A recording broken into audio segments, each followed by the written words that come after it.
여러분, 주택담보대출 금리 7% 이거 사실일까요? 사실이 될 가능성이 굉장히 높습니다. 여러분도 아시지만 기준금리가 올랐습니다. 그래서 우리 기준금리가 1.5%가 됐어요. 작년 8월부터 0.5%의 기준금리가 4차례에 걸쳐서 오르면서 1.5%가 된 겁니다. 이렇게 되면 여러분, 앞으로 대출금리가 어떻게 될까요? 지금 현재는 말입니다.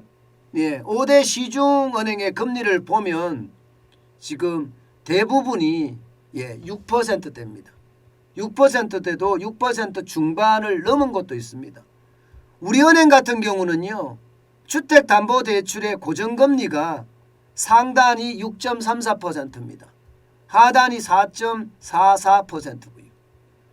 그 다음이 하나은행인데 하나은행도 상단이 6.27%입니다. 하단은 4.97%고요. 농협이 6.20%가 상단이고요. 5%가 하단입니다. 신한이나 국민 같은 경우는 조금 쌉니다. 조금 싸지만 결국 말입니다. 하나나 우리나 농협처럼 따라올 수밖에 없습니다. 기준금리가 올라가니까 기준금리에다가 가상금리까지 올라가면 여러분 당연히 말입니다. 주택담보대출은 저는 7% 가는 날이 얼마 안 남았다고 봅니다. 당장 말입니다. 우리은행 6.34%에다가 기준금리 0.25%를 한번 더해 보시자고요. 그러면 6.34%가 6.59%가 되겠죠. 6.59%가. 여기에다가 가상금리 플러스 시켜보자고요. 0.25%에 대한 가상금리를 플러스를 시키면 적어도 0.2% 이상은 올라갑니다. 그러면 6.79% 내지는 6.8%가 된다는 거예요. 결국 7%에 가깝잖아요. 7%에 점점 가까워질 수밖에 없다는 겁니다. 그러면 여러분, 주택담보대출을 받은 사람들은 지금 어떻게 될까요? 그리고 주택담보대출을 받으려고 하는 사람들은 어떻게 될까요? 저는 점점 집을 사고 싶어도 겁이 난다. 이렇게 말씀드릴 수밖에 없는 것 같습니다. 그런데 더 충격적인 내용은요. 앞으로 금리가 더 올라간다는 사실이에요. 미국이 금리를 올리기 때문에 우리가 1.5%에 머무는 것이 아니라 한국경제연구원이 예측한 대로라면 2.86%까지 올라간다는 겁니다. 2.86%까지. 2.86%면 여러분 지금보다도 적어도 1.36%가 더 올라간다는 이야기인데 1.36%가 더 올라가면 말입니다. 지금 우리가 앞서 제가 계산한 것만 하더라도 6.79% 내지는 6.8%라고 그랬잖아요. 여기에다가 적어도 말입니다. 2.36%가 더 올라가게 되면 자칫 잘못하면 주택담보대출 금리가 10%까지도 갈 수 있다는 거. 10%까지도. 말이 10%지 여러분. 10% 금리 되면 돈 못 빌립니다. 그리고 돈 빌려도 겁이 납니다. 10% 금리가 어디 있습니까? 여러분 우리가 주식 투자해서 아무리 열심히 해서 잘 번다고 하더라도요. 주식 투자는 평균 5% 벌기가 쉽지 않아요. 평균 5%가. 제가 그래서 여러분 정기적금 5%가 넘으면 주식 투자하는 것보다가 오히려 정기적금 넣어놓는 게 낫다. 이런 말씀을 드리잖아요. 그런 이유거든요. 그런 이유. 그래서 저는 늘 말씀드리다시피 지금 10%가 된다면요. 못 빌립니다. 실제로도 말입니다. 여러분. 이게 6%대가 됐는데도 시장에는요. 혹시 말이야 금리가 올라서 돈을 안 빌리는 것 아니야? 이런 얘기가 이미 시장에 나오고 있습니다. 이미 시장에는. 여러분 이거 한번 보세요. 전국에 미분양 물량이 늘어나는 거 보세요. 2021년 10월까지만 하더라도 전국의 미분양 물량은요.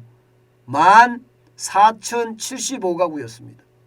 그런데 올 2월 기준으로 보면 25,154가구예요. 적어도 11,000가구가 늘어났습니다. 11,000가구가 미분양 물량이. 물론 대구나 세종이나 물량이 많이 공급돼서 그럴 수도 있다고 하지만 대구나 세종뿐만 아니라 지금 경기도에서도 미분양 물량이 점점 늘고 있거든요. 이것은 무엇을 뜻할까요?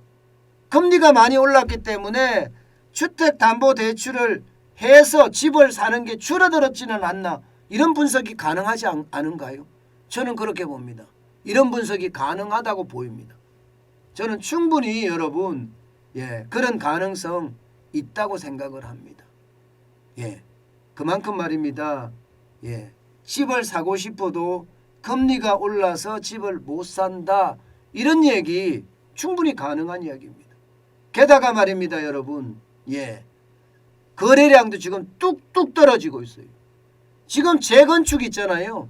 1기 신도시라든가 혹은 강남이나 서울의 재건축 아파트들은 가격이 신고가를 계속 기록한다고 이야기하지만요, 지금 다른 곳에서는요 이게 급매물을 이미 소화하고 시장에는요 물건이 또 나온다는 이야기예요.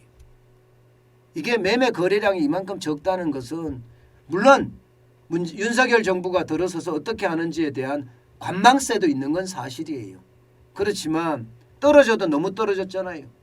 3월에 서울 아파트 매매 거래량이 1049예요. 1049. 그러면 작년 6월 3492에 비하면 지금 3분의 1토막 더 난 거죠. 3분의 1토막이 더 났어요. 이 말은 말입니다, 금리가 올랐기 때문에 대출해서 집 사는 것은 좀 보류를 해야 되겠다, 이런 분석도 가능합니다.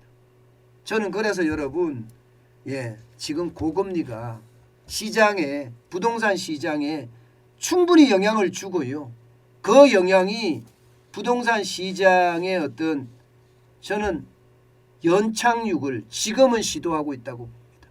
지금은 시도하고 있다고 봅니다.